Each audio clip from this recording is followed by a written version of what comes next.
What's going on, everybody? Welcome to another episode of Gaming with the Bros Cast, episode 116. My name is Harrison. I am joined by my brother Nick.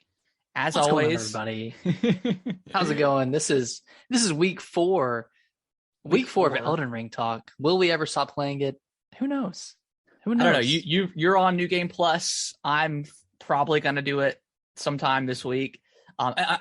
I'm trying to let go of just having the entire map open at my whim. I think I'm at the point where I'm gonna New Game Plus it because I'm running out of stuff to kind of do. Take the plunge. But before we talk about some more Elden Ring.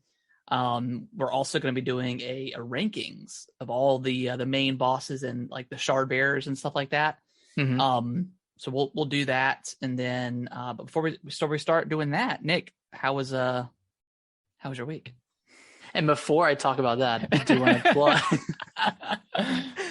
If you guys want to ask us any questions before the show or during the show, you can follow us on Twitter at GamingWTBros. You can also email us at gamingwiththebros@yahoo.com. Yeah. And then we're also on TikTok at Gaming with the Bros Cast. We post a lot of Elden Ring content on there, so check us out. Yeah. And then make sure to follow us here on Twitch to see when we go live. We normally go live around 8:30 on Mondays. But Harrison, to answer your initial question, my week's been good, man. It's been good. This weekend, because it was, kind of St. Patty's Day this weekend. Me and my friends did kind of like our own bar crawl. Okay. We just had like a little brunch for a few hours at our place, and then did you guys make any St. Patty's Day themed food or just whatever? No, I mean, okay. Also, question: what is a St. Patty's Day themed food? Like Irish, stuff, whatever. Like I don't even know with Irish food, but we did get green food coloring. Oh, for the beers. We made for beers and the drinks, and we made mojitos. I don't know if mojitos are Irish, but we made those. You know what? I think St. Patrick's Day is just the drinking day, another drinking day to add on. So whatever floats your boat, man. Just like an Elden Ring, whatever build you want to do, just rock it. If it's a magic build, just do it, man. No one's. Are you saying that mojitos are the magic build of Irish drinks? I would argue that they are. Because they're pretty OP because you can't really taste much of it, so it gets you drunker faster. But exactly. Do like a little mango mojito or like a strawberry mojito, like it's strawberry mojito would be pretty good. Yeah. But it was fun. We went out to like 5 or 6 bars, and then cool. As is usual with like any day drinking activity, we were asleep pretty early that night. Yeah, it's like, I can't stay up till midnight or later. I'm drinking all day. No way. No, we had back when I worked at Applebee's, before I managed and stuff, we did every year we did like a Jimmy V Foundation, which it coincides with March Madness. So every year we try to come up with like cool ideas to raise money, other than like our standard, you see someone in a restaurant, you're like, hey, you want to donate $1 or something? So one of our managers at the time had hosted a golf tournament, and we had gotten there like 10:30 in the morning. And Brittany and I we got wrecked because we were just, all we were doing is driving the golf cart around, just drinking beers. Like I wasn't even playing golf. We were just helping out and stuff. That's the best kind of golf. Exactly. And we were just driving around, like just smashing beers. Like I was all free. So, yeah. And then I think we wound up like back at Applebee's, like later on at like 7:00, and I had ordered like some queso or something. And like, I just remember just head down in my plate just because I was just so tired, so sleepy, and just drunk off a beer. It was great. But yeah, day drinking is fun. It's super fun, but 99% of the time, depending on how hard I'm going, like I'm not going to make it past like 8 or 9 o'clock. Yeah. Oh, Alicia went to sleep pretty early, and I like tried to stay up and play Elden Ring. It was like, dude, I can't do this right now. I can't do it. So I just shut it off and went to bed. But speaking of Applebee's, I heard something today, and I want to confirm it, and I think it's true. But would you say that the quesadilla burger is one of the most underrated items on the menu? Definitely, yeah. It comes like on a tortilla, and it's got like just a cheeseburger, and I think it has pepper jack cheese. But then it has like pico on it. and they use like some, I can't remember what it's called, Mexi Ranch. Yeah, it's really good. It's I used to get horrible them. for you. It's like, I think it's like the second or third most caloric thing on the menu. But it's Really? delicious. Yeah. Oh man, I used to get them whenever it's just the they were Mexi gone. Ranch. Like the Mexi Ranch is really like high calorie. Other than that, like, everything else is pretty standard. All right, so hold the Mexi Branch if you're trying to cut out the calories. Yeah, and or just don't get it. Or I mean, with any kind of calorie thing, if like you had like a light lunch or something and you want to dog a 1,200 calorie burger, not including the fries, go for it, man. Not including asterisk, not including the fries. That's another 800 calories. Yeah. But yeah, it's a good burger. It's a good burger. How's your week? It was good. It was good. Still doing my 2-day thing at work. That's nice. That's great. But it also is good because like when I'm at home, like, and it's a pretty big campus where I work at. So I'll just, as soon as I go on any break or something, I'll just like walk around for like 15 minutes. So like I'm getting a lot more exercise in just simply by walking. So that's nice. But other than that, yeah, it's still kind of pointless. We had some internet outages at some point during the week, which was during while I was at home, so it didn't matter. But they had sent everybody home, and I'm like, if y'all would just always have us at home, it would. If one person has an internet problem, then that's one person, and then you have your rest of your crew. That's fine. But when you have 20 people that have internet problems, that's kind of bad. But yeah, it's bigger problem, whatever. I would say. Yeah. St. Patrick's Day, I actually completely forgot about St. Patrick's Day on Thursday. Just because I was at home, like I wasn't thinking about it. Mm-hmm.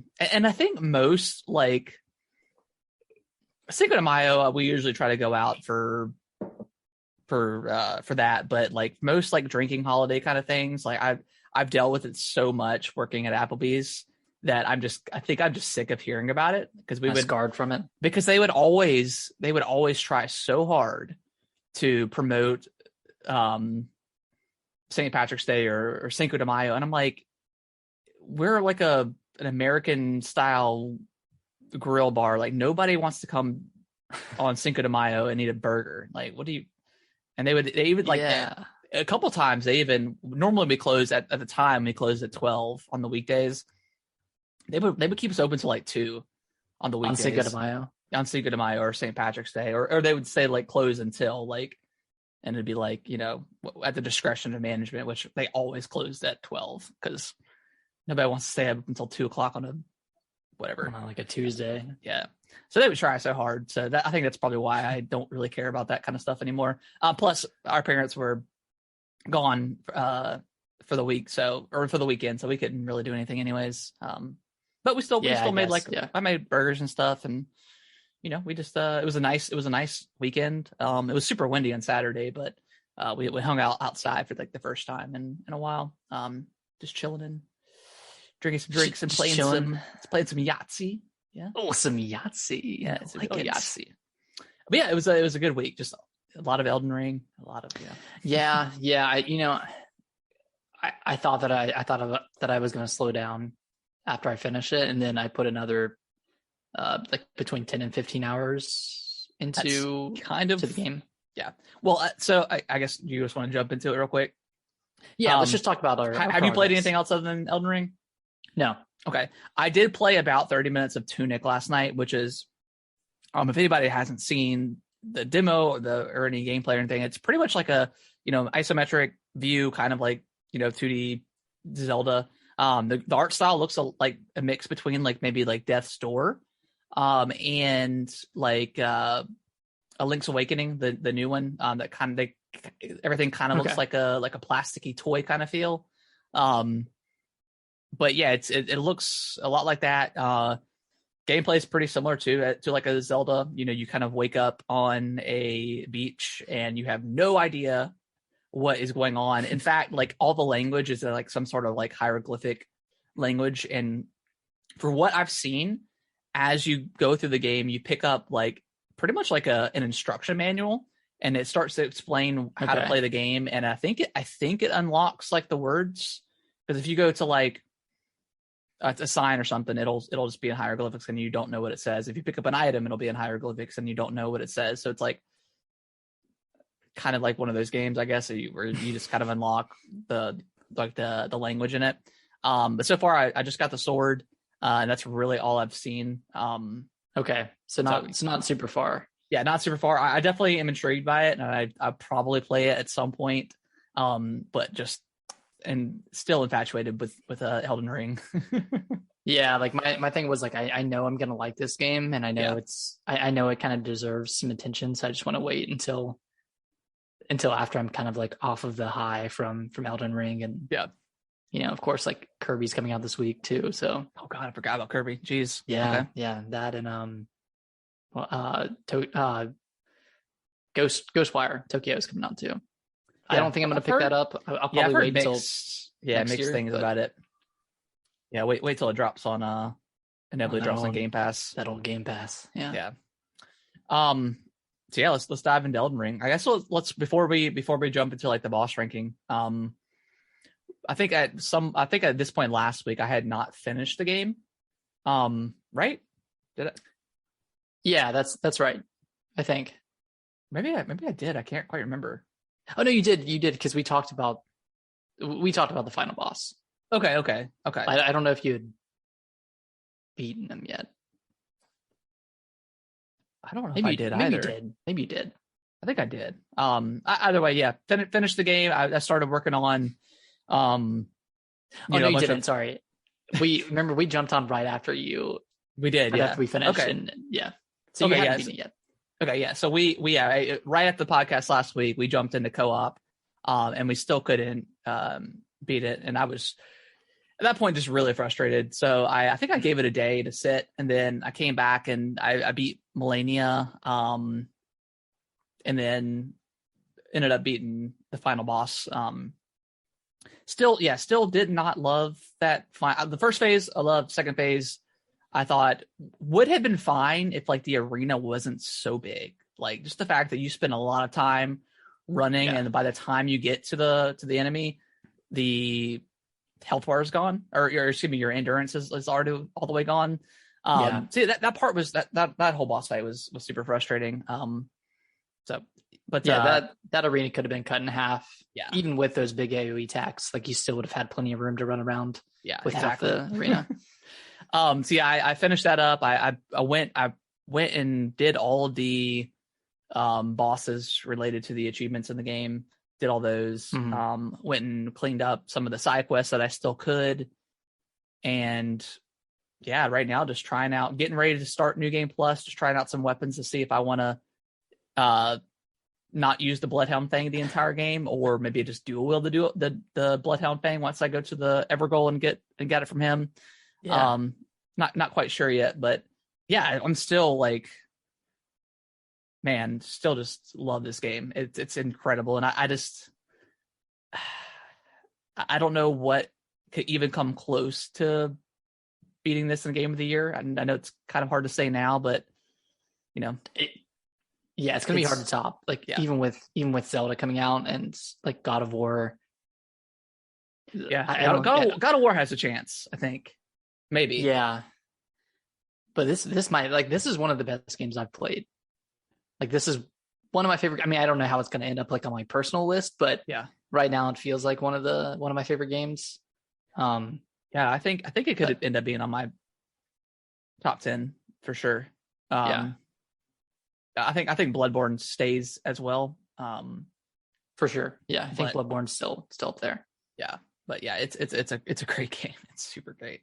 So you've beaten it. You've cleared the other shard bearers. Yep. And you're about to jump into New Game Plus, and then I beat it, I guess, like a week and a half ago, and then spent about 10 to 15 hours cleaning up a lot of the stuff that you could do, like all the other shard bearers and some quests, and just getting weapons and whatnot.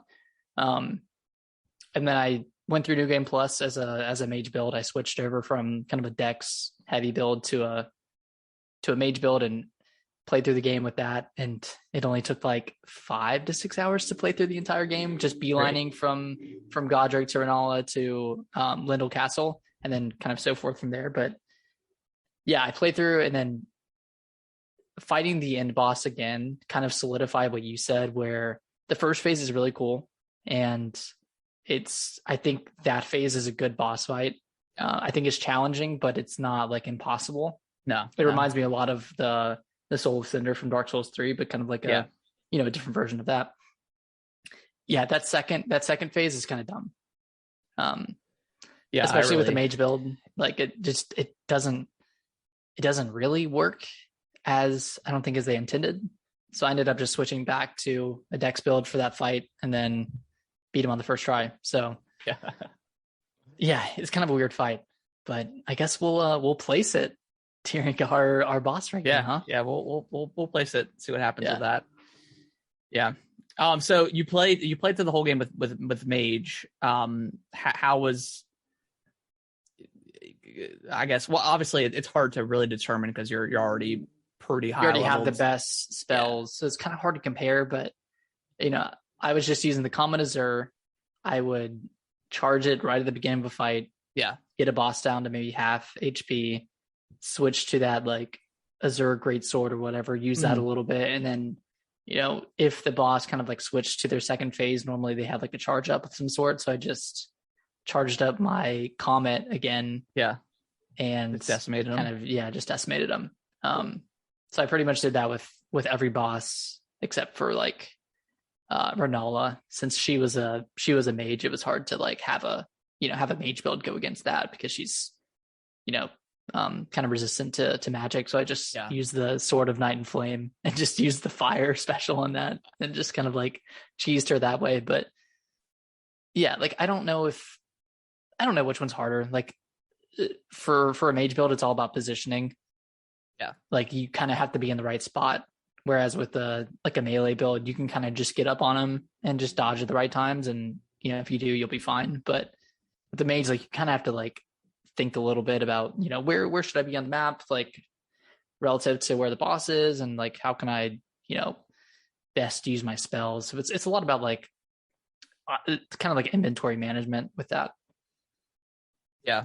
Yeah. I did start over or I started a new game with the mage build. Mm-hmm. And I got up until I fought Margit once and I died. I think I got him like a little bit less than halfway health. And like nice.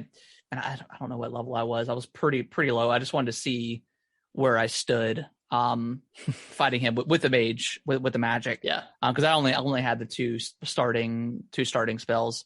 So I got killed pretty quickly. Once Roger dies, the summon you get, or the summon that's outside the arena. So I got killed pretty easily, but all the enemies up until that point were super easy to take out. Like the giant that's on top of like the kind of the cliff that jumps down as you're going up Stormvale Hill or whatever. He was super easy to take out. So yeah, it just seems like the regular enemies as of right now are pretty easy. And then maybe once I get more bigger or something and more powerful spells or get my intelligence and mind up, it'll do more damage. But so far, like the normal enemies are pretty easy to take out. Yeah, that's pretty consistent with what I experienced. And granted, like I ran through a lot of the castles and the kind of the legacy dungeons in my new game plus run because like I just really didn't need to. Already done it. Which cuts down the time. Like endlessly. Like I ran through the second legacy dungeon, the one with Renala, the Raya Lucaria area. Yeah. I probably got to the final boss in 5 to 10 minutes. Yeah. Well, maybe probably 10 to 15. The shortcuts, Yeah.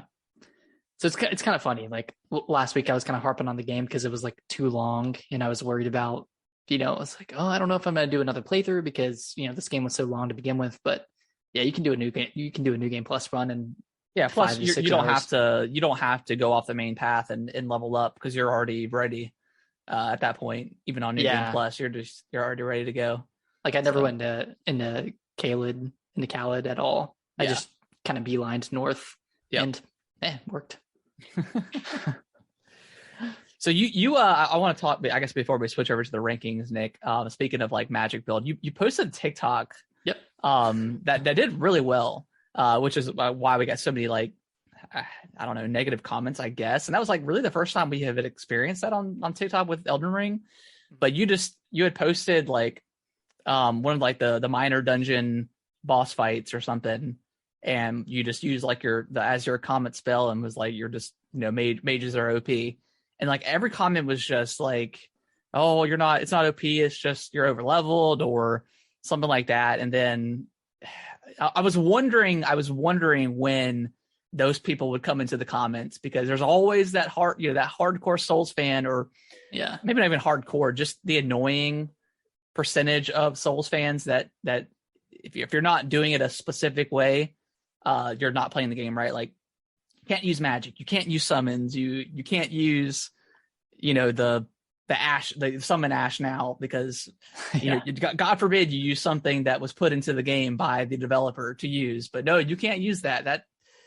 So I was wondering when those people would show their faces, and they did for sure for that video.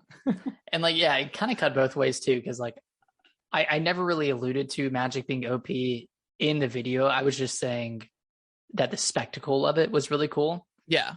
And then my like kind of like my descriptor comment was magic's even more OP now. And I was referring to the patch that came out where they like essentially buffed a lot of spells and decreased a lot of the FP cost for them. And then, get a lot of backlash from that for playing as a mage build. I'm like, dude, I switched this after I beat the game. Yeah, like, it allows you to do it. You can do it as many times, like so many times if you want during the game. Like, I just don't get it. Like, I've never experienced a game or a series that people get so mad on how others play. Like, in a single player game too. In a single player game, yeah, it makes no sense to me. Like, there's just so many purists who will just bang their head against a wall. But what is purist though? That this doesn't make any sense to me, because like magic has always been in these games, so it's taking all of your armor off and just fighting bosses with your fists. That's what it is. At this point, it's the most ridiculous and absurd percentage of a community I've ever witnessed in my life. It's like a small percentage, I think. It definitely is. Everyone, it definitely is. Yeah.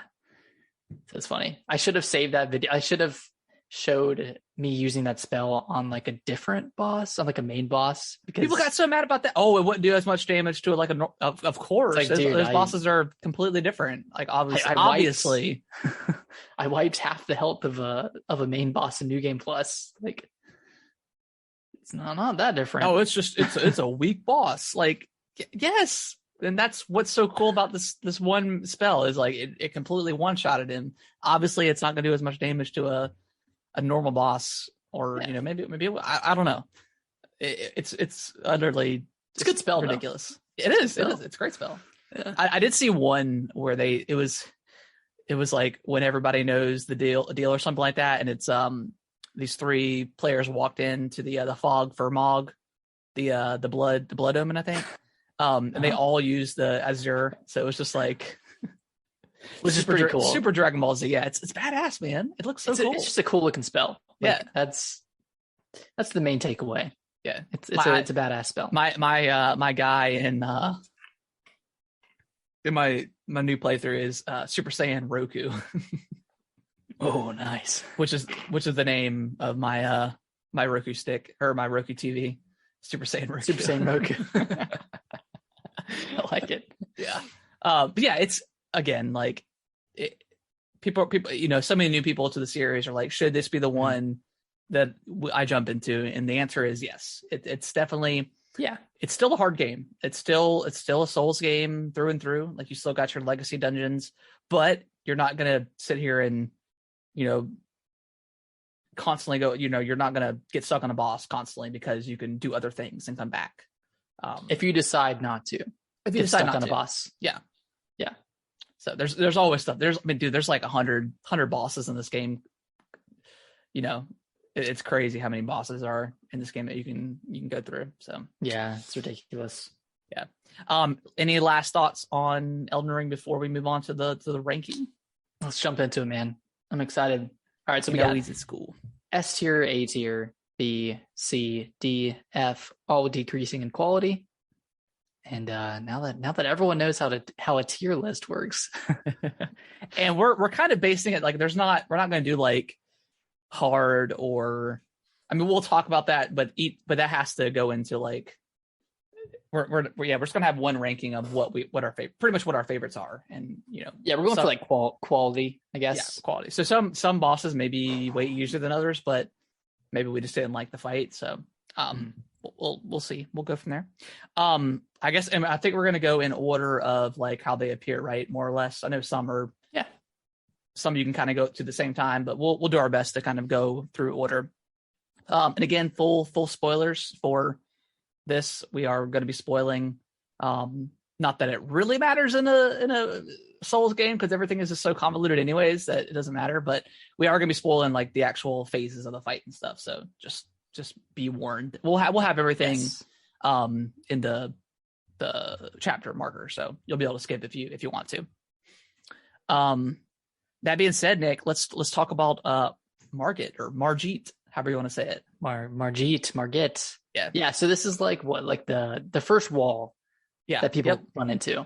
And I feel like it's a great learning experience for a lot of new players. It teaches them not to just repeatedly bash their heads into a wall, but to go out and level up. And I really like this boss. I think Margit's moveset is really cool. I think it's a really difficult boss. Like it's really hard if you're under leveled. But of course with the summon outside, and then you can use the jellyfish to kind of tank a little bit, it's a little bit more manageable. But what do you think? How'd you like it? I loved it. I thought it was kind of brilliant on From's part, just like because they give you the kind of the guide and in this game with the grace points, telling you where to go. So like I think it's funny that they just immediately send you in the direction of Margit, and for a lot of people that haven't played this game, are going to be like, well, what the hell? Like this is just insanely hard. How'd you send me here? But you can cut right at like that little village or whatever you go to, and then make your way south and grind runes and stuff like that. So I think that was kind of brilliant. But yeah, definitely the first wall of the game. Probably one of the harder bosses in the game, I think, because this is prior to the Mimic, so like a lot of these bosses are probably be a lot harder if the Mimic wasn't involved. And we'll try to take that into account too. But I'd say this is one of the harder bosses. Even I would say this one is definitively harder than Morgott, which is kind of his other alias. Just because you're so much more prepared later on later on in the game. But this is a good fight. I would rank this as an A if I'd be so inclined.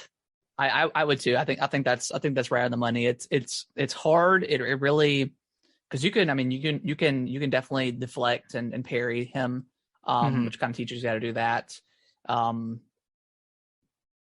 mean, it teaches you that you probably need to bring in a summon, like you mentioned with the jellyfish, or maybe if you go down and get like the skeletal ashes, I think from, I don't remember his name, but one of those, the riverboat guys that ring the bell. I think I used one of those on there, the dinner bell. I think A is good. I would recommend an S, but there's one set of attacks that he does that's really bothersome to me, and it's the little like side swipe lightning blade attacks. Oh yeah. And I don't think they can be parried, and they're really unpredictable. And it's just like it's I feel like it's one too many moves for this boss, because this boss already has like 20 attacks or something ridiculous. Probably not that much, but it feels like he has an infinite number of attack patterns. And that just kind of like adds on to the chaos of his 7-string attack. I'm like, dude, like just give me a break for a second. Yeah, and especially whenever if your summon dies or something like that, it's just he's pretty hard to. All pressure's on you. Yeah, all pressure's on you. It's pretty like like you said, like and I feel like his stamina's pretty high too. So he's just constantly barraging you with his movesets. But yeah, I think A is perfect. Again, I think you're right with that annoyance being held back from S tier. Just because it's kind of difficult to dodge and parry and stuff. So I think that's a good one. Good spot. Is Godric next? I think so. Okay. Good old Godric. So yeah, Godric's second boss fight. In terms of just the arena and like his first form, and then freaking ripping off a dragon's head and using it as sticking it on his arm, is pretty badass. And like just the spectacle. Yeah, his moveset after that is pretty awesome. It was a really cool fight because he wasn't that hard either. I think I beat him on like my second or third try. Yeah, he was just more of a cool. It was more of a cool fight because he has the ground stomps, he has the wind, I think he has some lightning, and then of course he has the fire in the second half. Yeah, it's just one of those cool fights. Like, it's badass, man. It's badass fight. Yeah, it's the first fight where you're like, I think Elden Ring is an anime game. It's just ridiculous. Like, oh my gosh, it's so over the top. But and that happens so much in these like main bosses where halfway through a boss will like cut off their arm or cut off their leg or something, and just like, I don't know. It's just ridiculous. It's ridiculous. More so than any other Souls game before. Yeah, and again, I'll bring this up later on, but it's a 2-phase fight, but they share the same health bar, which is nice. And I definitely like that a lot. But what are you leaning towards? I'm thinking like maybe like a B. A B? Yeah. What do you think, an A or S? I was thinking S. S? Why you say it's a B? Just because it's not hard enough? Because it kind of, I think it's a little bit too easy. Okay. I don't know. I guess we just go in the middle on this one, then A, right? cut the cloth down the middle. Okay. I think it's hard because obviously, you want to feel. I think it does a good job making you feel like a badass in this boss fight. Mm-hmm. And any time like a boss fight is relatively easy, I guess that's cool for the player. But yeah, it's reassuring. I mean, like most boss fights, if they're really hard, like maybe 7 to 10 times is usually what I'll die on, and then I get over that hump. But yeah, this one, I think I fought him once, died, came back later, and I think I came back with like a really good summon Ash. I'd actually gone down into the what's the underground place? Oh, Siofra. Yeah, I went there, the Siofra River, and did all that, and came back with a really nice summon Ash that I used to beat him. So maybe I was just over leveled. I don't know for that part, but my dumbass was using the flail. I was leveling the flail. I was like, yeah, this is the weapon I'm going to level up. This is the path I'm going to take.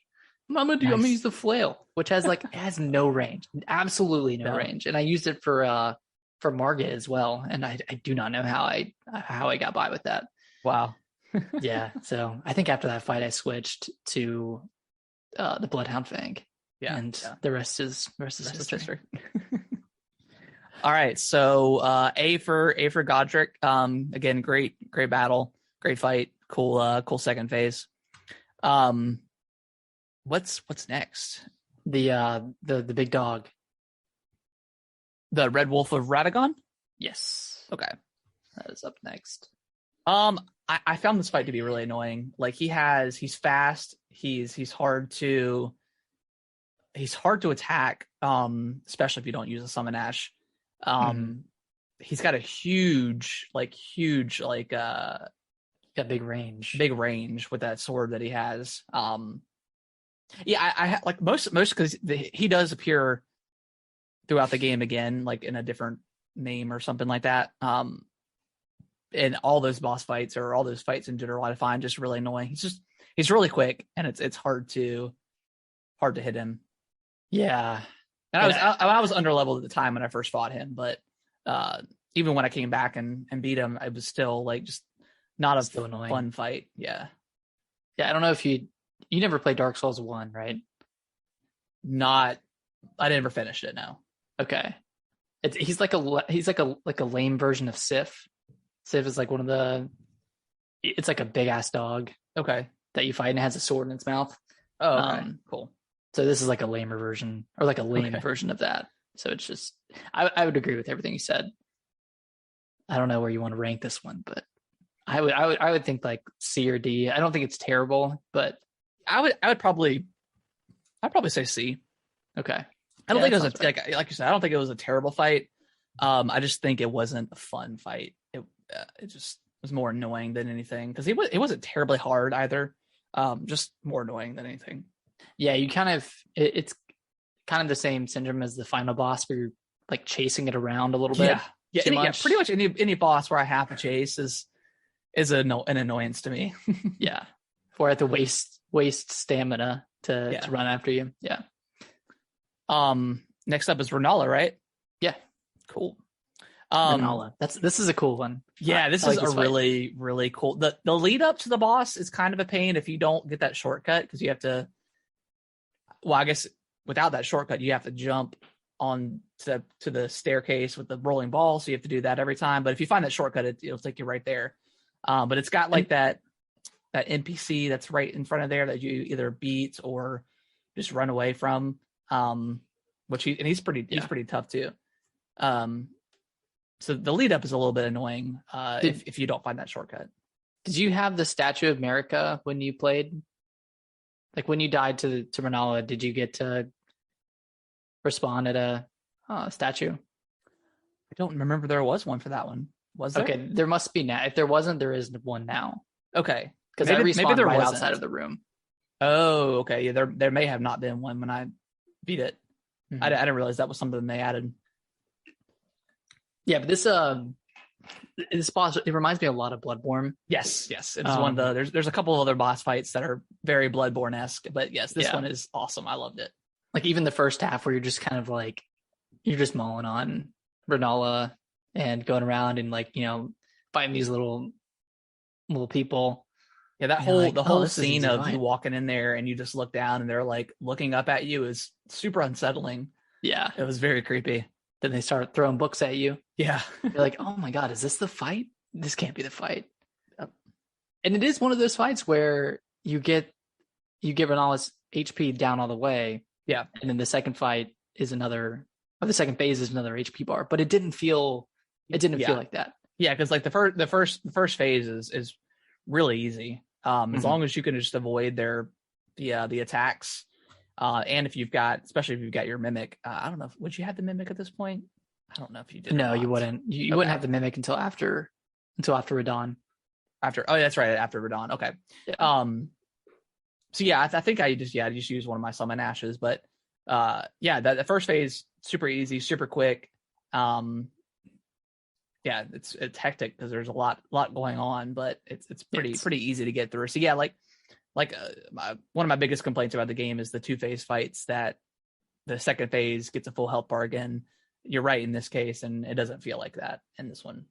Yeah, and then the second phase, if you have like any heavy weapon at all, you can kind of stagger her out of using any spells. Yeah, and it kind of simplifies the fight a lot because I think the first playthrough when I beat her, I just ran up to her right at the beginning. Yeah, and she never used any of her summons. She did. I think she did one on me where down. She spawned, I think, some wolves or something. In one of the fights, because I think I died maybe 2 or 3 times on the second phase. Because I beat her pretty quickly. After I discovered her, but yeah, but you're right. Yeah, if you get in her face with the bloodhound thing, it's hard for her to do anything really. Right, and you can even if she summons someone, if you start attacking her, I think the summon will disappear if you stagger her. Yeah. So it's like there's not like too much danger aside from her like kind of like Comet Azure spell and then her summons, but that stuff is, pretty avoidable. Yeah. What are I don't you know. thinking rank wise? I'm leaning towards a B. Yeah, I think so too. Because it's a really like visually looking like great fight. But it is very easy fight. It is very easy. Yeah, and if you do die on the second phase, it's kind of a drag to do the first phase again, especially if you can't find the correct minions to kill. Yeah, because the ones that are correct are the ones that have like the circles around them, right? Or like they're glowing or something like that. And they're throwing books at you too. Yeah. Or they're shooting books at you. So I guess it's easy to find, but I had trouble a few times. Yeah, there's a couple times there was like one left. I'm like, okay, where's it at? Yeah. I think B is probably good. It's a great fight, very, very Bloodborne-esque. Visually looks great. Yeah. Both phases are cool, but really easy. Just a really, really easy fight. But I mean, it makes you feel good when you beat her. You're like, yes. So it's kind of like, what is it? The celestial emissary. Yeah. In Bloodborne, the one with all like the little like blob guys. Yeah. And you have to kind of find the right one. It's kind of like a little game of hide and seek. Yeah. So it's a cool fight. Yeah. All right. What is up next? Well, I guess it's kind of open. So the next required boss is the Draconic Tree Sentinel outside of Lindell Castle or Lindell Capital. But we could jump to Radon. I don't think I have that one. Well, it's listed. Not. I mean, I guess it's an area boss, but it is required. We can skip over it because it's just a tree sentinel essentially. Yeah, we'll skip it because it's not a. I mean, it is required, but it's area. I guess if you want to talk about it real quickly, I struggled on this boss. I died a lot because he just had a lot of HP. He was always on the horse. It was hard to. I mean, he had those fire attacks that he could shoot at you if you got away from him, which did a ton of damage. Even my mimic, even having the mimic there was a struggle. I think I ended up barely beating this boss, even with everything leveled up and stuff like that. But I mean, boss wise, it was kind of, I don't know, like it wasn't like the tree sentinel fight because I felt like the tree sentinel moved a lot more. This guy didn't. I feel like he was very stayed in one place. Yeah, stayed in one place, which I guess better for worse, but it was an okay fight. It was just like the tree sentinel, but just way harder, way stronger, way harder. Yeah, I had a better time on the mage build because I just just hit him with the Kamehameha for the beginning and then because I mean he's just standing there, so you can get pretty close to him without him getting triggered. So this fight was okay. I think it was more of a headache than anything. But exactly. Yeah. But you want to jump to Radon? Let's do it. I'll talk about Radon. Right. Yeah. Easily probably one of the most badass fights in the game. Like Just getting to Redmane Castle and like there's no enemies there. And you walk into like the gate and like you see like the giant pot guy. And then I think Blade's there too. He is. And then you walk up to like the jester looking guy and a cutscene triggers and it shows like Radon and his tiny little horse that he's riding, which is so funny, in like the battlefield, and it just kind of explains like his backstory. And then you make your way up and go through the teleport gate, and for most people, you probably instantly get one-shotted by his arrow and die. That was me the first time. Yeah, that's same here. A really badass fight. Just a side note before we get into it, but I had a lot of enemies in that castle because I guess I went there early enough, or before a certain event. I think I don't know when you went, but I guess I hadn't triggered something, and like I had to fight my way through that castle, and then there was like another boss. It was actually like a double boss fight in kind of that main area before you go to Radon, like where all the NPCs are, and I ended up leaving because I was under leveled, and I came back later, and that boss fight was gone. So I guess I triggered. You could do it again. I did do it again. Okay, yeah. Because after you beat Radon, you go back and talk to the I can't remember his name, the jester guy, and you go back to to the nearest grab. I'm saying this not for you, Nick, but for other people. You go back to the Grace Point, you go back in, there'll be a fog door. And I think it's the Bloodhound Knight and something else that you fight. And the Crucible Knight. And the Crucible Knight. It's the not Bloodhound, it's Misbegotten. Misbegotten, warrior. Yeah, which is a cool fight too. Yeah, that one you can kind of rock. You can rock the Misbegotten Warrior with your Bloodhound Fang. Oh yeah. You can just stagger the crap out of them. Yeah. But yeah, back to Radahn. Yeah. It's Radahn. Yeah, it was a really. I think it's the only boss fight that you can summon like multiple and like NPCs to help, and also like I think the only one when you can summon it like during the fight. So just like, summoning like for good 10, reason too.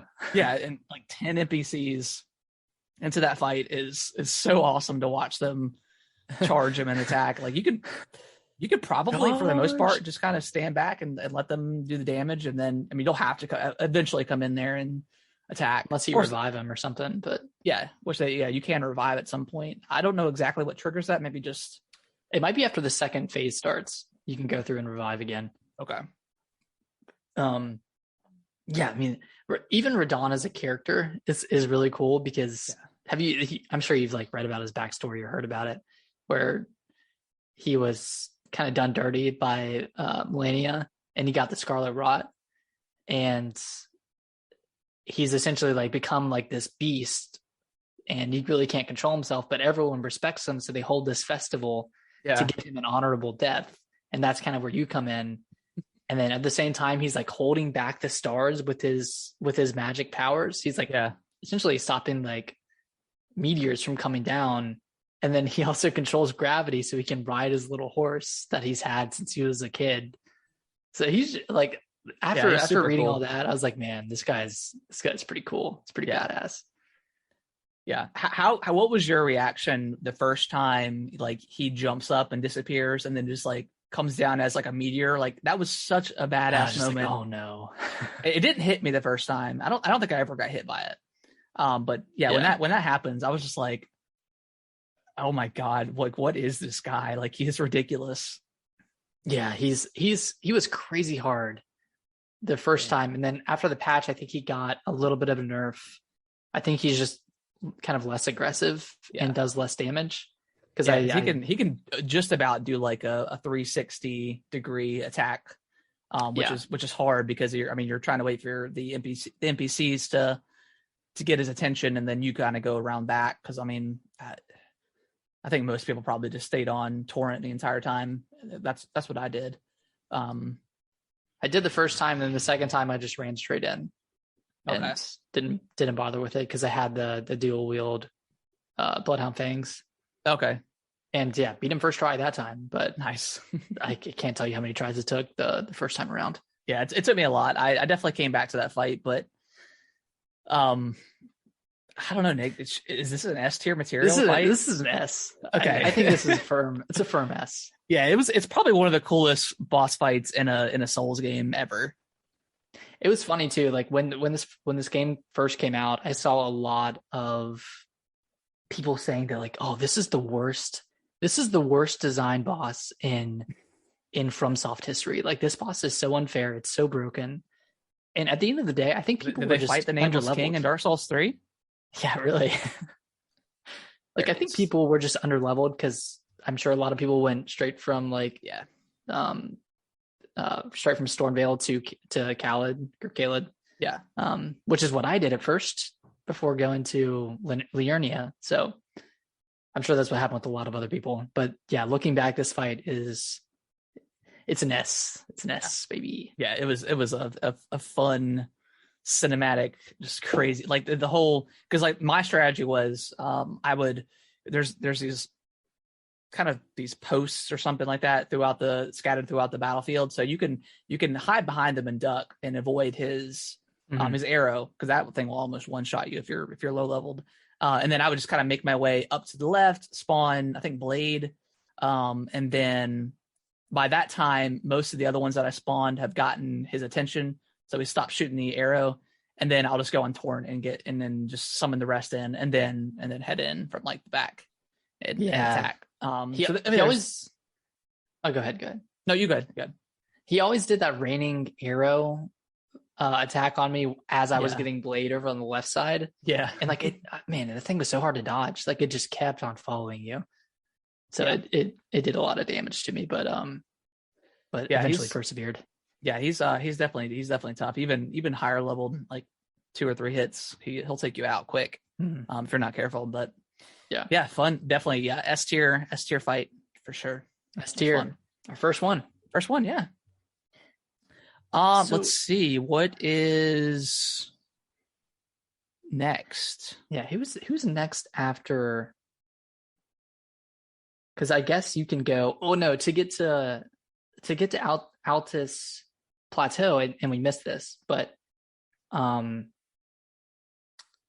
you have to fight the fire worm guy. I guess you don't have to. I guess you can get the invitation. The invitation. So never mind. That's not a required boss. I did that both times because that was like the fastest way to do it. But yeah, what is next after? I guess you get to. I've got the magma worm here on this list. If you want to rank it, we can. Okay, but let's rank it. I mean, this is a boss that like shows up like 50 times in the game. So yes, let's just rank it a lot. Yeah, I think it shows up here. It shows twice in Volcano Manor.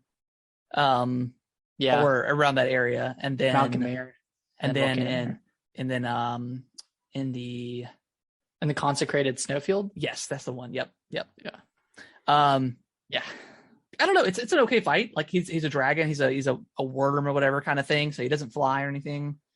It's a big boss. It's a big Dark Souls fight. You know, it's one of those like, oh, this is a big enemy, but if you dodge correctly and avoid the fire, that's the main thing is just avoiding the fire, and you'll take them out pretty easily.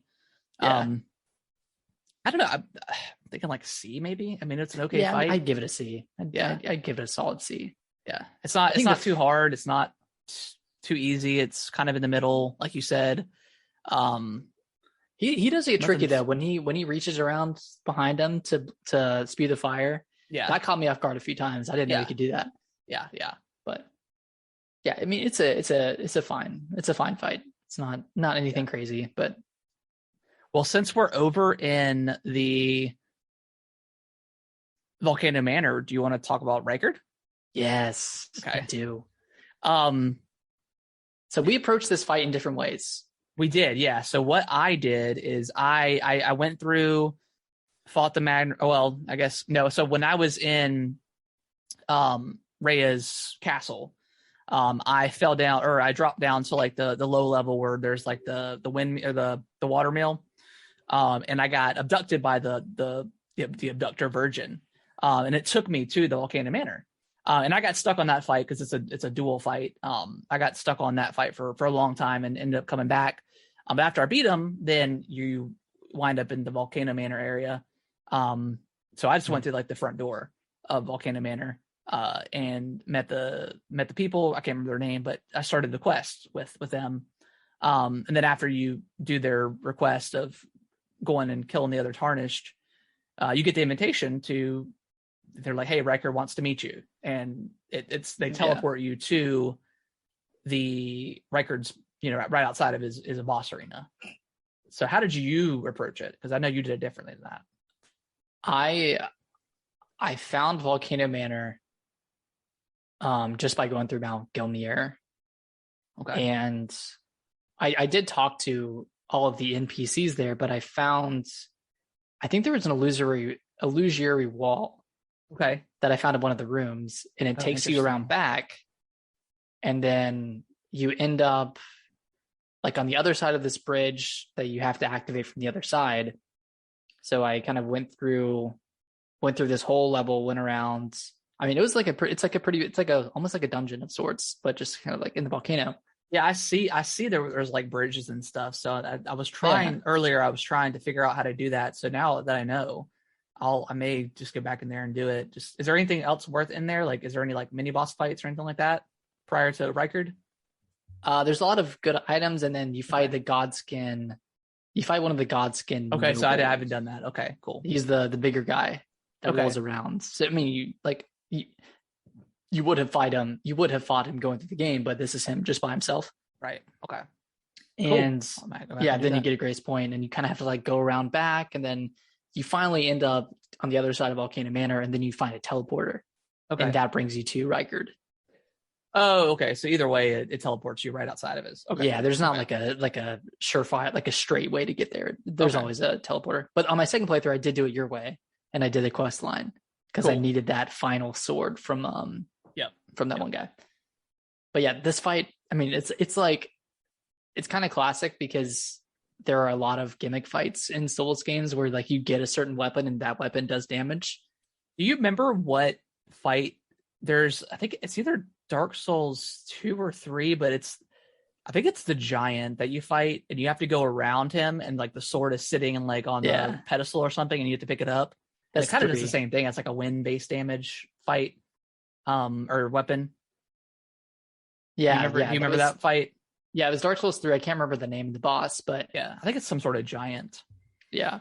But it's similar to that, where you just you pick up the weapon when you walk in, and it's nice because like the boss doesn't immediately attack you when you walk in, so you can equip it and everything, which is a great quality of life improvement over the last one in Dark Souls 3 where you're panicking. Yep. But I didn't realize the reach on that thing. I didn't know how far it would go, but yeah, you kind of eviscerate the boss with that serpent killer, and you can even upgrade it if you go back to the round table. Yeah, but it sucks is like that move doesn't work outside of that boss fight, which it doesn't carry out. Because it's super powerful, like against him specifically. So I had the mimic at the time, so it was just me and the mimic just constantly doing the special move, and we were just constantly staggering him. And it was I think I died 2 or 3 times because he gets pretty buffed on the second phase. But all in all, man, I thought this boss fight was so cool. Like it was such a cool boss fight. Yeah, like this is that gimmick fight done right. Yeah. And there was even one more in Dark Souls 3 where it was like the something old lord or something, and it was just really their hands and head, and you had to attack the bracelets to kill him. So actually Dark Souls 3 had a lot of gimmick fights now that I think about it.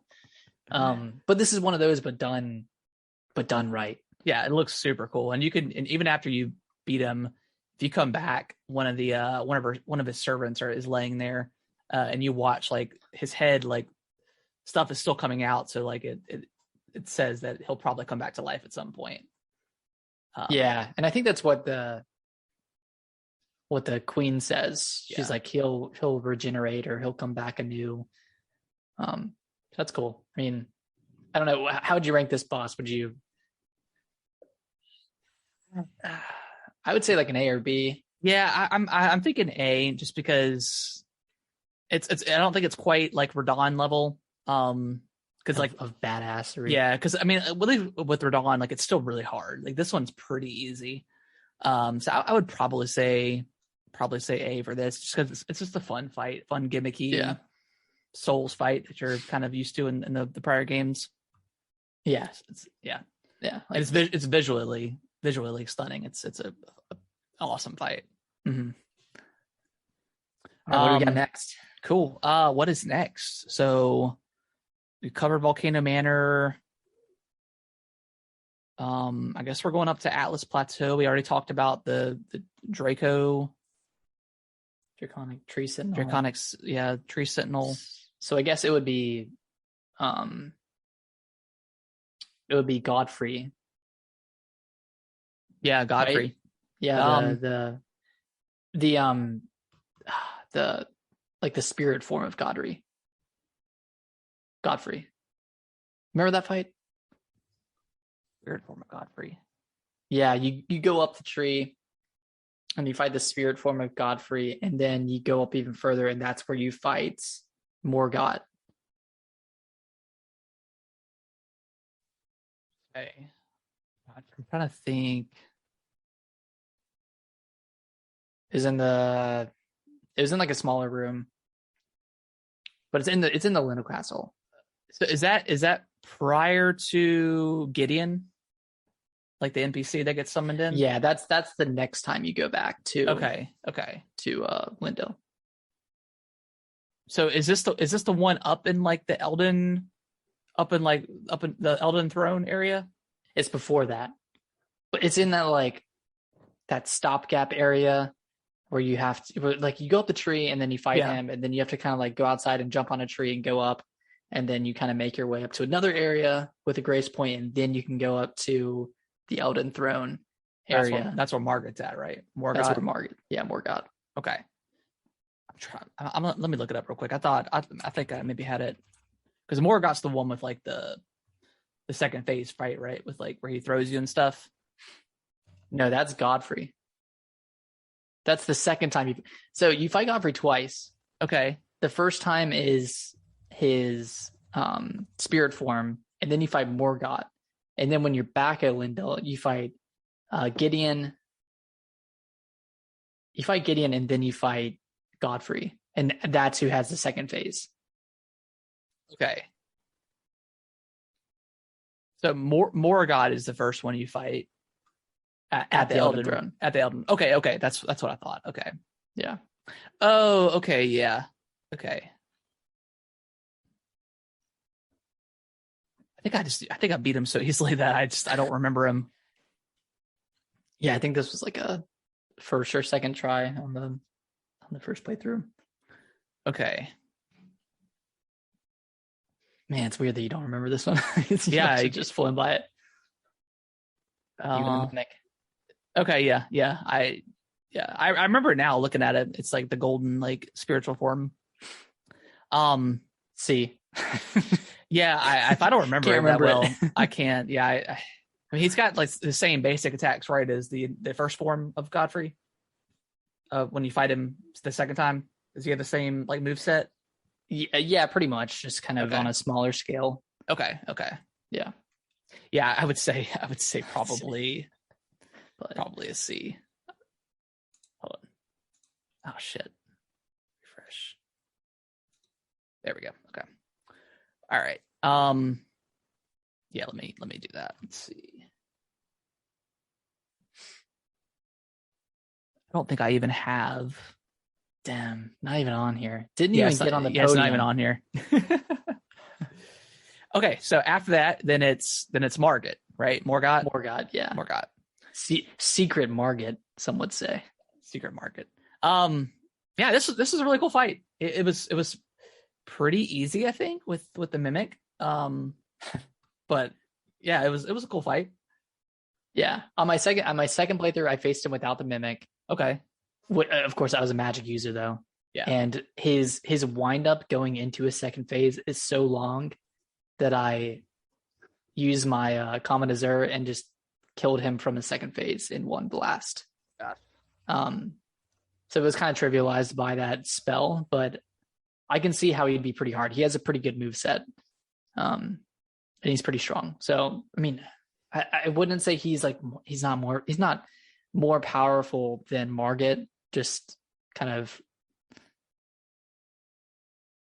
thinking of it. He's got similar move sets to Margit, right? Yeah, it's pretty similar. Like pretty similar. He's just, I mean, he's got like that blade, where he throws down the blades or whatever. Oh yeah. He's got the big blade move. Yeah. Yeah, I think it's a good fight. I don't think it stands as strongly in my mind as Margit does. Yeah. Mainly because it's just I would say maybe like a B, I think. Yeah, I think B would be good for that. Okay. Yeah, that whole the Lindale area is kind of just a blur right now to me for some reason. Yeah, he's got to go through it twice, and then why does everything just the mimic? I was just like so overpowered at that point. Yeah, just slaying these bosses left and right. Slaying them. All right. Let's see here. What we got next? So after this, you go to the mountaintop of the giants. So is it Fire Giants next? I think Fire Giant. Okay. Is after this. I've only fought him once since I haven't done New Game Plus yet. I totally cheesed him. I did the cheese method where you can make him fall. Like I fought him until his second phase, and then I went around the cliff and he fell off and died. I didn't like this fight at all. I thought it was too slow. He had a lot of damage. It was hard to attack him in that second phase. Like the first phase is pretty easy. Like you just attack his ankles and pretty gross. Like he rips his ankle off. Yeah, pretty much just like I don't think it fully falls off. I think it's just like hanging there by like a couple of tendons or something. It's pretty gross. But that second phase, I tried it a couple of times and he had a lot of like pretty much one hitters on me that could just knock me out immediately. A lot of AoE attacks too. Yeah, a lot of AoE attacks. I thought this boss sucked. Like to me, this one fell in the unfun category of boss fights. Like I thought it was all right the first time I went through. I don't think it took me too many tries, but when I went through with the mage build, it was just so hard because I wasn't doing any damage. Yeah. And just being a mage, you don't have a lot of HP, so you're just getting almost one-shotted by all these attacks. And I even tried your cheese method of dropping off the cliff, but he didn't die when he stepped off. So did you get him to the second phase? No, it was just in the first. You have to do the second phase. That's what I realized. That's weird. Okay. Yeah. Because it only takes I think it only does half damage or something. I'm not quite sure what the criteria is, but yeah, if he's in his second phase, he'll die immediately. Yeah, I'd give this one like a D. Yeah, I don't know if it's quite an F for me, but I think a D is probably pretty good for that. I'm saving F for a special boss in my heart. The Godskin duo. It might be up next, actually. Actually, I think it is because you go to Farum Azula. Yep. And then it's Godskin duo. Godskin. Let's talk about it. F. Yeah, this one sucks. This one sucks. Or at least it did. It did before they added a summon outside of the door, and they might have nerfed it a little bit. But I'm gonna go F. I hated this boss fight. I did the method of you bring in the mimic, and whatever one he attacked first. Just get your ass I went in there through and do it. Yeah, I especially hated I think it's not the apostle, but the other one, the fat one. I hated that one because his roll move, it lasts 2 or 3 seconds too long. Combined with the other guy, it sucks. It really sucks. This whole boss fight sucks. He didn't do that at all the second time around. Really? You probably just killed him so fast he didn't have time. Yeah. Or maybe they took out the moveset. I don't know. Maybe. I don't know. Yeah, I think this boss fight just sucks. It's a bad fight. It's just, and yeah, we kind of talked about this last week, but dual boss fights are fine when one of them hangs back and one of them kind of comes at you, but both of these were charging you. Yeah. And it's just one of those fights that expects you to use a summon. And that's fine because, summons are in the game, but it's kind of weird building a fight around that. Yeah, I think From knew what they were doing when they had the grace point right there. And I didn't find that grace point until the second time. Oh, no. So I had to run down. It wasn't too far, but I had to run past 2 of the knights. So sometimes I would get hit by one of the knights and have to waste one of my heals. And I was like, oh my God. Yeah. So I'm glad there actually is a grace point right there by the boss. Yeah. Maybe you wouldn't have hated it the first time through if you would have that grace point. Yeah. Yeah. It's an F. It's a bad. It's one of the worst fights. Yeah. Then Malekith, the Black Blade. Malekith, yes. You I beat that on we were chatting on the voice chat and I beat him on my first try. Which was insane. But again, I said that at the end of that fight, I was I still had plenty of heals and I was healing and my mimic just ran in, charged and did the two-handed jump attack and killed him. And I was like, man, I wish I would have videoed that and slow-moed it because it was so badass. And that's when you had said the mimic is everything you want to be in more. But yeah, this boss fight was pretty badass, I thought. It is. It's quite a spectacle, especially the second phase. And the second phase is really hard. It is, because he's very, very aggressive. He jumps around a lot. There's not much downtime between his attacks. No. So it is a hard fight, despite you beating on your first try. It's hard. Really it's harder than you think. Okay. Yeah. I struggled. I struggled hard. Yeah, it's a good fight. I think it's kind of seeing him because this is the same guy, right? Is this the same guy as the guy at the I can't confirm it for sure, but I'm assuming not, since you killed him, because he shows back up, or he's still there as the Beastman, or whatever. As the Beastman, whatever, in the bestial sanctuary. But it could be. I mean, there's plenty of times you kill somebody in the game and they come back, so it could be the same person, but I don't think it is. But yeah, that second phase where he pulls the freaking sword out of his hand is ridiculous and badass. Where would you put this one? It's hard for me to say because I beat him on first try, so I'm thinking like just visually and his moveset wise, like I'm thinking maybe like an A.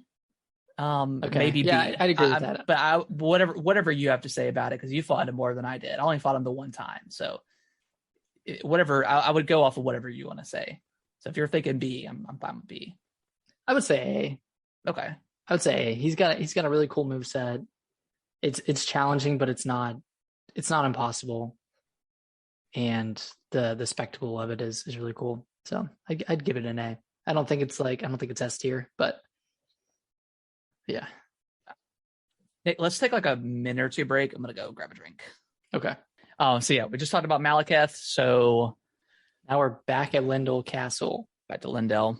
And that means we're at Sir Gideon. Sir Gideon. The all-knowing. Yeah, this boss fight was really easy. I don't know. Did you struggle on this fight? First time through, no. It was first try, but second time with the mage build, he's pretty hard. Yeah, okay. It's pretty tough. So I don't think it's a particularly great fight just because it's a fight against, an NPC essentially. Yeah. So I would think of it as like a C or D, but it's all right. I mean, yeah, I would almost put it as like a D fight. It was let's call it a D. Let's just call it a D. Because it's really not impactful. I don't think it was a necessary fight to have. I just think they wanted to throw something in that room. Yeah. And they added him in, but like with the boss rush that happens at the end of that game between Malekith and Radagon, like I don't think they needed another boss fight, to be honest. No, and especially since you actually fight Godfrey too. Between that, it's just a lot. Yeah. Let's see here. Do you want to just jump into Godfrey, or do you want to talk about? We've still got Melania to talk about, and Mog. Yeah, let's talk about those first. Okay. Let's do Mog. Mog was cool. That whole like leading up to him and stuff. That area was pretty cool, and the underground. I can't remember what it's called, but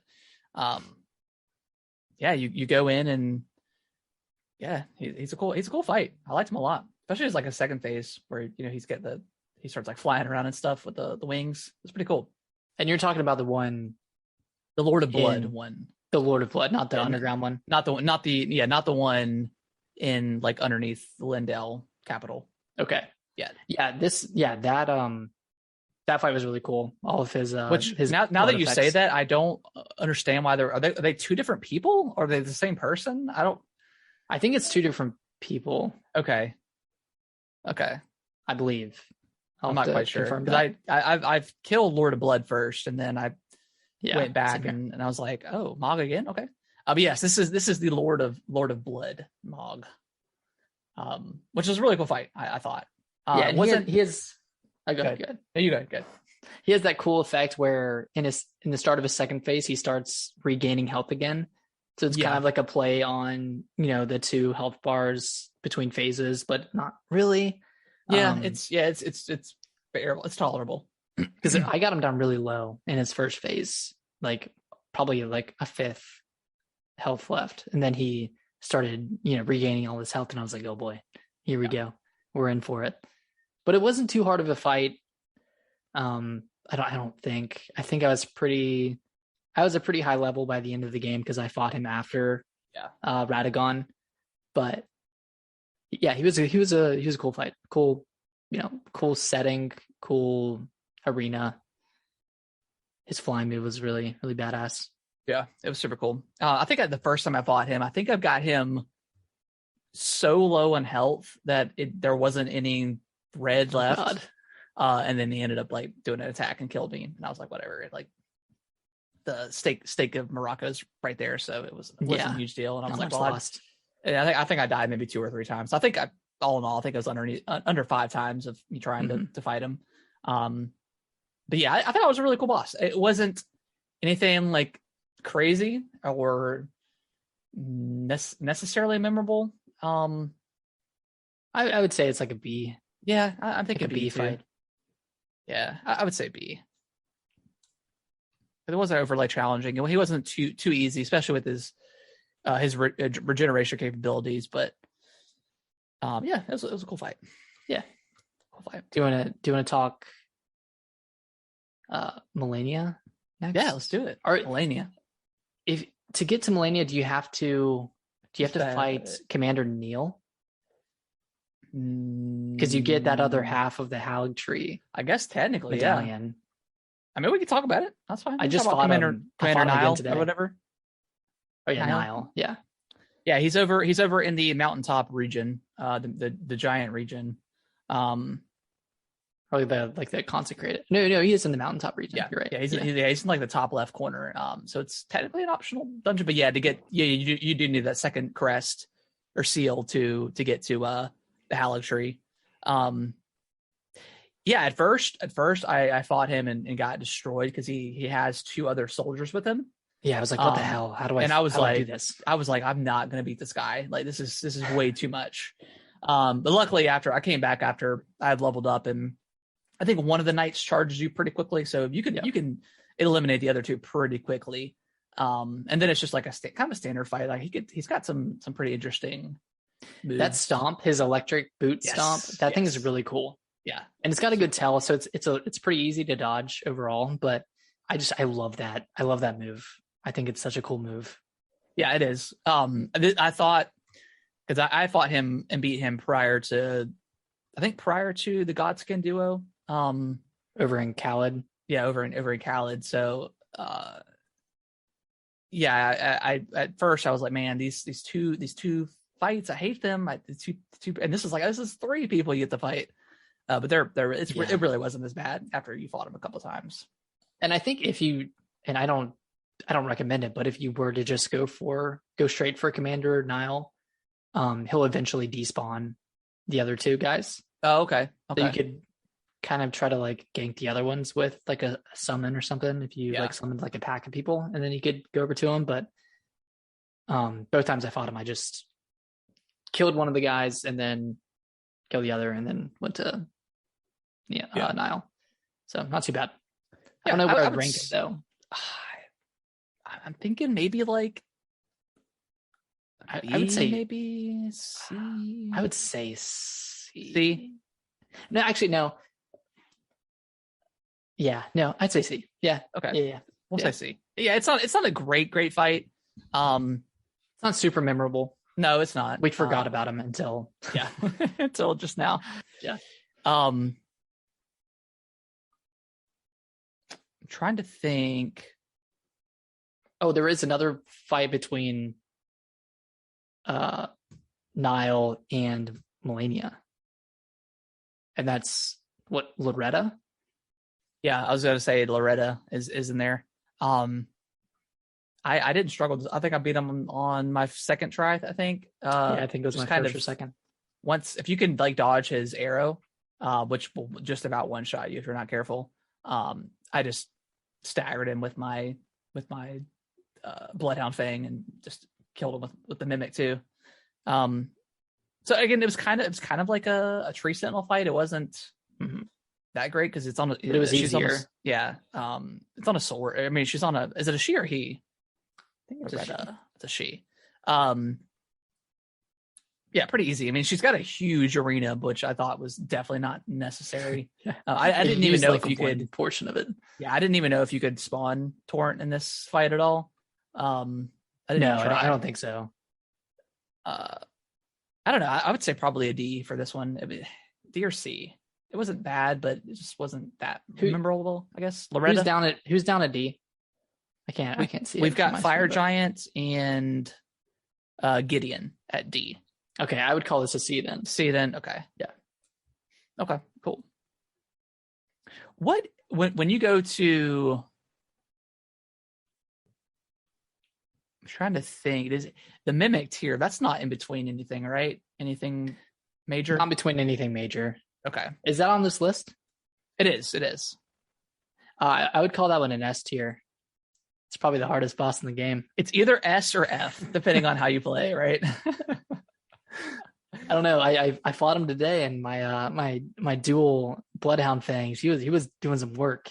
He even put some poison grease on it that I've never used. I was like, damn, you're using my build better than I am. We'll throw it on there as an S then.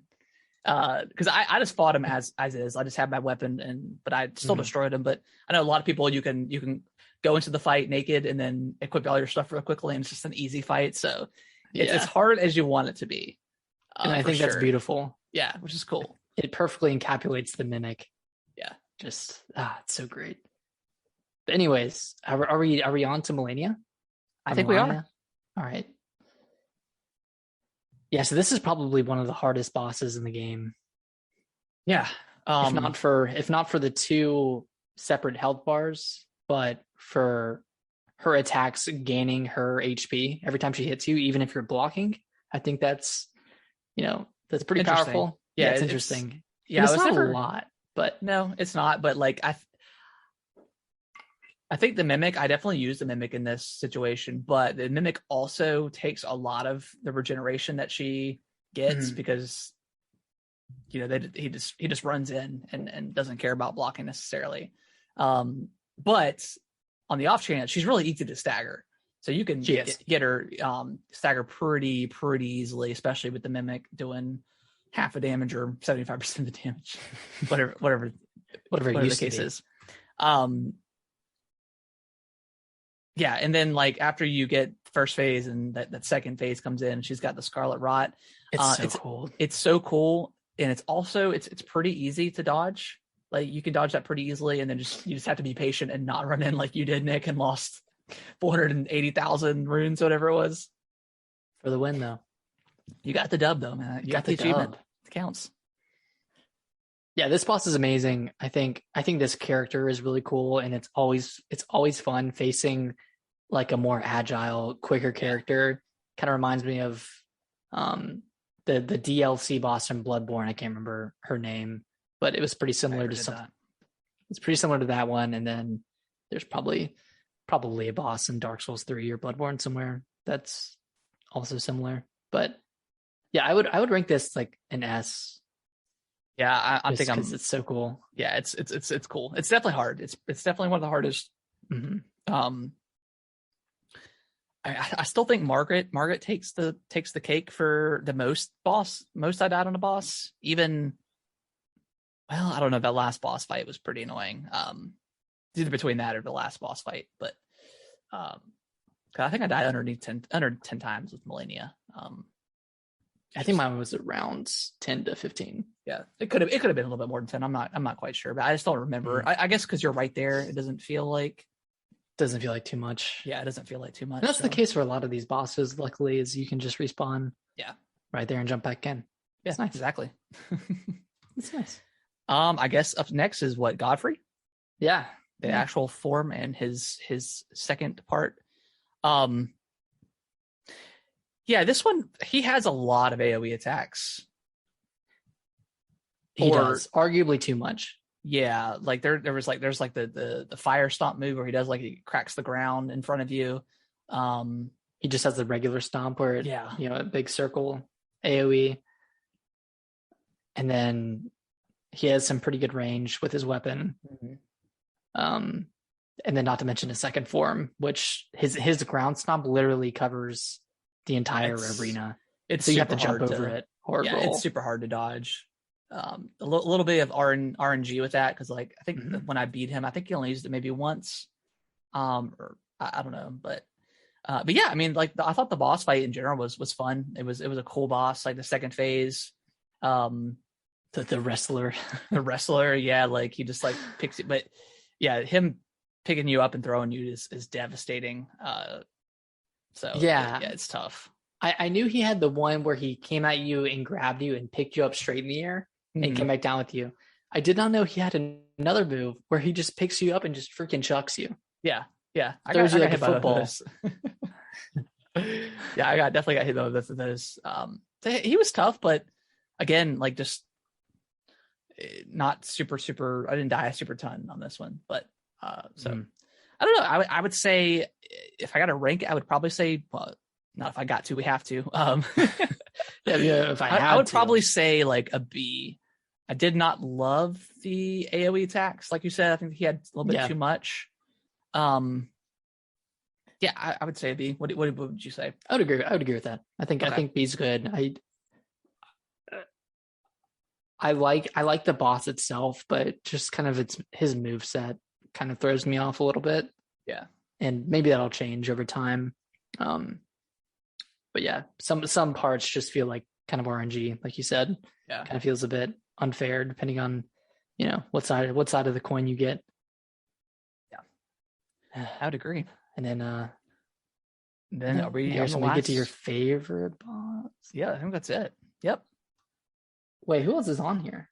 I mean, we've got Estelle. Okay. Like the dragon. I mean, we could talk about whatever. Maybe we could just do. We'll do Radagon, and then maybe we can do like a 5 to 10 second split second decision. What would you give this boss? Yeah, for the rest of them. All right, so Radagon. What's going on, Tuskaz? Radagon and the Elden Beast. I think the first phase is a pretty fun, final Dark Souls-esque boss, kind of similar to the final boss in Dark Souls 3, like you mentioned before. Mm-hmm. I think some of his attacks are a little hard to dodge. I guess even if you get the iframes right and you roll at the right time, I still feel like you get hit sometimes, which is kind of weird. Yeah, and he can like cover ground like pretty quickly on you, which can be a little bit annoying, especially if you're trying to heal up from his previous AoE attack. So first phase I like. It's tough. It is a pretty tough fight. It's not a guaranteed that you'll get through it every time to the second phase. Anything you liked in particular about the first phase or didn't like, or? I mean, I thought for the most part he was relatively manageable, aside from his like three phase ground pound attack that he does. Yeah, that the last one's delayed. Yeah, and I always forget that it's delayed, and I'm like, shit. That move killed me plenty of times. Yeah, and then any grabs that he does where he pins you down and just beats on you for a couple of seconds, that's kind of annoying. But I think for the most part, it's pretty manageable that first half, and then of course you get to the Elden Beast in the second half. And Harrison, I know you have some opinions on this one. Yeah, I think the Elden Beast is probably the worst boss fight in any Souls game ever. And granted, I haven't played Demon Souls, and I haven't finished Dark Souls, so I don't know. Maybe there's something worse, but it's the arena to start is too big. I felt like I spent most of the time, running up to the Elden Beast, and by the time I got to him, like my endurance would be pretty low or almost gone, and then I have to kind of wait a few seconds. But then by the time you wait, he's winding up for a new attack, and there he does, and he has like a couple of attacks where he can get away from you, and then he has like the one, like his 3 sword swipe that sends like lightning damage or whatever, holy damage towards you, and then he has like the one where it's pretty easy, but it's kind of like. I can't really describe it, but he shoots it out and it kind of starts up, and then you have a chance to dodge or run to your left. That one's pretty easy to dodge. Like the mist that explodes. The mist that explodes. That one's pretty easy to dodge, but then he has the sparkles. Yeah, the holy sparkles that he throws at you, which last forever. They do. They last way too long. Like at a certain point, I was just standing there or walking, and I was just healing through them. Yeah, I was like, all right. I can't dodge these. I can't run away from it. I can't roll through it because I'll just get hit again. So I was just like healing through it, and this second half kind of ruins the first half for me because it's too big of an arena. Yeah, it's too big of an arena. Yeah, like that's if they just cut it in half or just adjusted its move set where it's not frantically moving around the and that's the problem too. It's constantly going underneath the water. So when you do get to it, it's gone. It may be gone again. So it's that part's super frustrating. Yeah. So I don't know where it's kind of tough to rank this one because it's 2 fights, and I like the one first fight. Is good. Yeah. Do we know, call it man. a C? Or are you thinking lower? I'm okay with C. I think the first. I think I'm not saying it's an F. I think the first fight. I think the first phase is fun, but also the first phase. I don't mind dying necessarily, but knowing how annoying the second phase is, it almost kind of makes me. Yeah, I don't know. Because if you don't have enough flasks, going in, you're like, well, this is a wash. Yeah, that's it. Yeah, there's no point. I don't know. I'm looking at D, to be honest. Hey, man, if you want to... I hated this fight. If you want to call the final boss a D, I will let you do that. I hated this fight. Like, I would almost prefer the Godskin duo over this than that fight. I hated it. Damn. Yeah. And I hated the Godskin duo fight, but yeah. This one was just a little bit long in the tooth. It was, yeah. It felt too long. At least with the Godskin duo, you can sweep through their health pretty quickly. You can, yeah. It's just managing those 2 bosses. Yeah. Well, those are the main-ish boss. I mean, some of those aren't like main bosses that you have to fight, but yeah, those are like the big ones. I'd say that's a pretty good spread. I mean, of course, not all bosses are going to be great, but for the audio listeners, I'm going to run through it. I'm going to run through our list. Yeah, please. So at F tier, we have, is that the Godskin duo? F tier? Yeah, Godskin. Okay. At D, we have the Fire Giant. We have Radagon and the Elden Beast. And then, is this Sir Gideon? Sorry, Gideon, I'm trying to read off of the Twitch stream. C, we have the Red Wolf. We have the Magma Worm, Commander Nile, and then Loretta. Mm-hmm. B, we have Renala. I'm trying. Do you want to just read them? Yeah, I got it. Okay. So yeah, B tier, we've got Renala, Margot, Mog, and Godfrey, the second time you fight him, I guess, with his the second form. Then you A tier, we've got Margit, Godric, Rykard, and Malekith. And then an S tier is Redan, the good old Mimic tier, and Melania. So nice. Yeah. Quickly, is there anything on this list that's already kind of generated? Because I just picked a tier from Tier Maker, said that there was stuff that we didn't necessarily have to talk about, but like, is there anything on here or like the Godskins we can ignore, the Crucible Knights, and I think Misbegotten we don't have to talk about. But like any thoughts on like the secret dragon you fight at the very end? Let's talk about that one real quick because that was a really, really cool fight. It was. And just the way you get to it is really interesting. How you have to lay in that kind of coffin like thing and weather the storm. I mean this is similar to the other dragon fights that you have, except this one's like on steroids essentially. Yeah. And I really liked his attack where you would see clouds of mist in the sky, and then like on the third or fourth one, he'd come like swiping at you. Yeah, I just thought that looked really cool. And yeah, it was a really cool boss fight aesthetically. Yeah, it kind of got ruined for me, and I think this happens periodically for players. But when I got into like the third of his health, he stopped moving. He didn't attack anymore, so I just attacked and killed him until he died. Oh, really? He kind of glitched out. He glitched out and froze. So it kind of got ruined for me in that way. I didn't feel like I actually beat him, but other than that, it was still a fun, a cool boss fight. Yeah, I'd put him at a B or an A.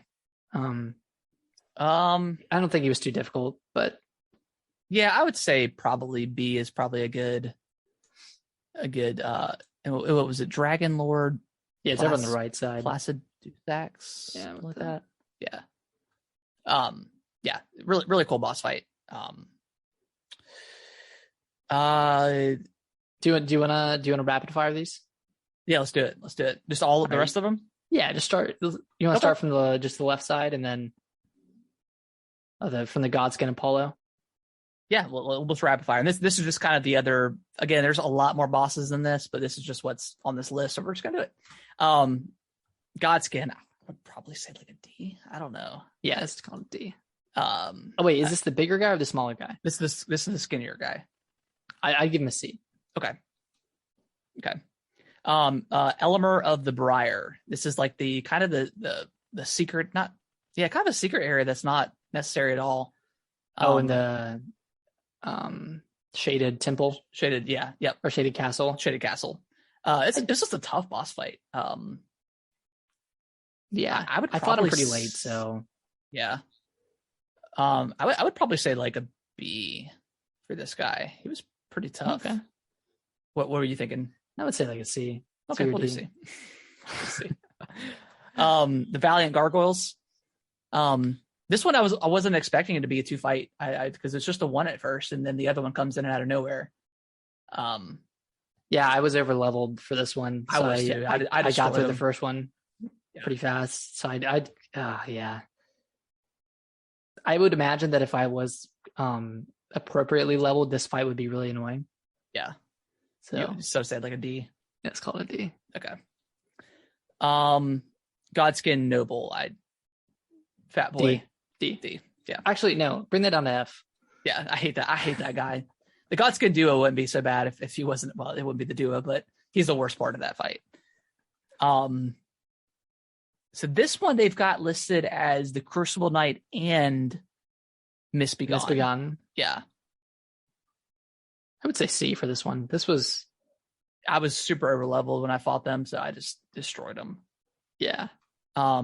It's a cool concept, but again, I can see it being annoying if you're appropriately leveled and you're having trouble getting through Misbegotten and suddenly the Crucible Knight from earlier in the game shows up. Yep. The Lich Dragon Fortisax, which is the... Is he boss in Farum Azula? No, he's where you complete Fia's quest. It's right. I think it's right after. It's after you fight. That's right. Fia's champions. You go through. You go into her dream or something and fight it. It's a cool looking dragon, but it's just a dragon. Yeah, it's just a dragon. I mean, I would probably put it like at C, maybe C tier. Yeah, let's call it a C. Okay. Fia's champions. I'd say D for that one. They're pretty. I really didn't struggle at any of the NPC. Just also over leveled at that point too. Exactly. The Regal Ancestor Spirit. I came on this fight pretty early. So I was not over leveled. It took me a few tries to beat it, but it was a super cool fight. I would call this one a B or an A. I would say A. I really Let's give it an fight. A. Let's give this one an A. This one was really cool. Like just aesthetically, it looked awesome. His moveset was pretty cool. And he could like kind of jump through the air like a torrent can, like with the double jump. Yeah. Super cool. Leon Misbegotten. This was like one of the first few bosses I beat.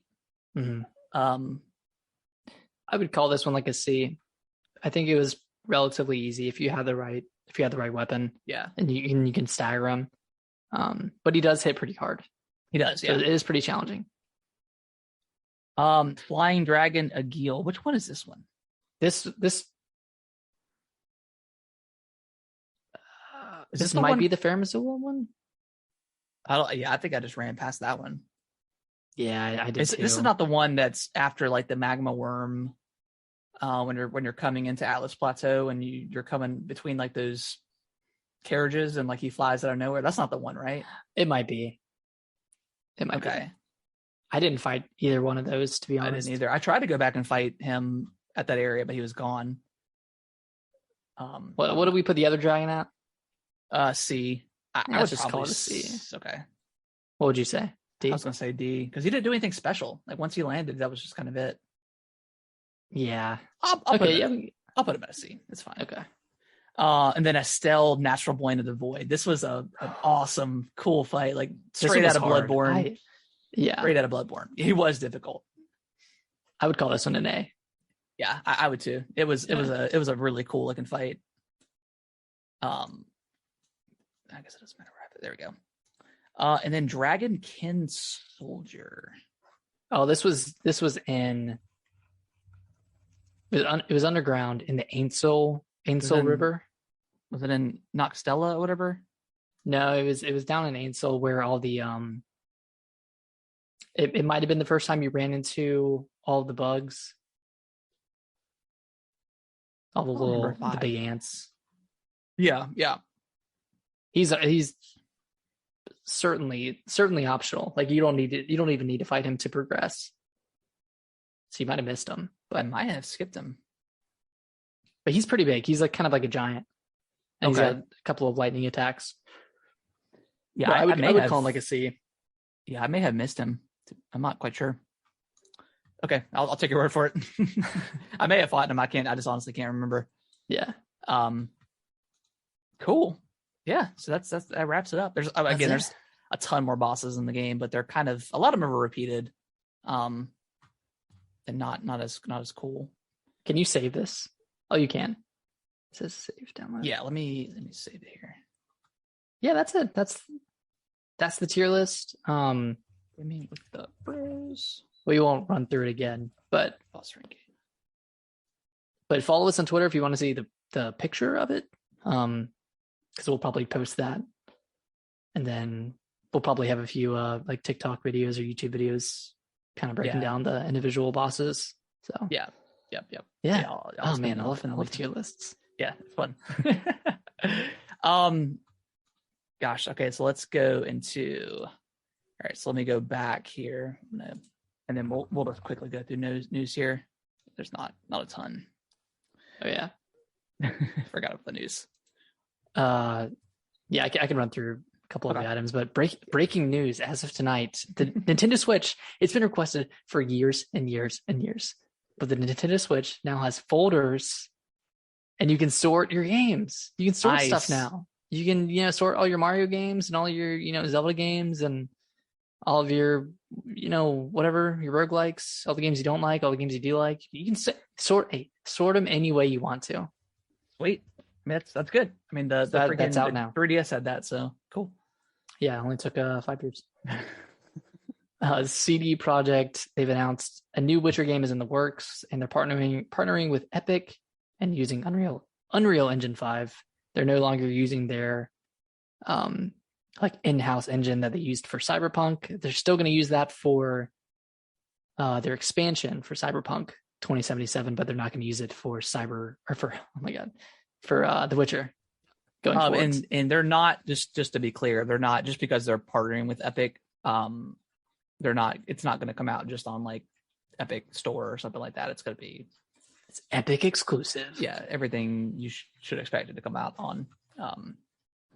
Listen to what they say. That may change. It may be Epic exclusive on the PC. And then PlayStation is acquiring Jade Raymond's Haven Entertainment Studios. If you didn't remember who she was, because she's kind of fallen out of the limelight since Assassin's Creed, but I think she was on the first couple of Assassin's Creed 1 and 2, maybe it was just 1. I'm not quite sure. Okay. But she's had a new studio and PlayStation has acquired it, and that is their 18th studio. Oh dang! Yeah, so they got a lot now. That's called Haven Entertainment Studios. Okay, they have not put out a game. I think it was formed in 2020. Okay, so pretty recently. Yeah, pretty recently. Maybe 2021 actually. And then lastly, really sad because you and I both love Ori in the Blind Forest and Ori and the Will of the Wisp, but Xbox is no longer working with Moon Studios because details of just toxic work environments have come out, and that really sucks. Yeah, and I saw this. I saw this story. I didn't know that Xbox was no longer working with them. Yeah. So they don't own Moon Studios, right? They don't own. I think they just had that partnership or it was, well, it came out on Switch, but it was more or less a first party kind of game. And I think in the article it stated that like they were pretty difficult to work with anyways. So I think just this coming out, they had, I don't know if it specifically mentioned like sexual harassment stuff, but it was just a really toxic environment as far as like crunch and just management being bad and stuff like that. And again, we've said this before, especially with like the Activision stuff. 95% of companies are like this, and we just don't hear about it. So it's I'm never like taken aback by anything that I hear. It just sucks because these two games were two of the best Metroidvanias of all time. They were beautiful games, but so that sucks. So yeah, hopefully they can get their studio in order. Maybe change management and kind of fix things on their side. But yeah, that sucks because Moon Studios they put out some really good games, and now there's kind of like this stain on Ori, which kind of sucks. Yep. But that is going to wrap up the news. It's also going to wrap up the show. It's a little bit of a longer one, but we knew it would be because, hey, week 4 of Elden Ring, baby. It never stops. It never stops. Never stopping. Nick, do you want to just quickly go over our socials again one more time? Yeah. If you want to follow us on Twitter, you can follow us at GamingWTBros. That's where we announce a lot of show stuff and, just post random polls and whatnot. Yeah. If you want to email us any questions, you can email us at gamingwiththebros@yahoo.com. If you want to follow us on TikTok, you can follow us at Gaming with the Broscast on TikTok. And then feel free to DM us any questions on there if you want us to discuss them live on the podcast. And then follow us here on Twitch at Gaming with the Broscast, where we are live every Monday at 8:30 p.m. Eastern Standard Time. Yes. 8:30-ish. 8:30-ish, yeah. I am going to try and set up a Discord this week.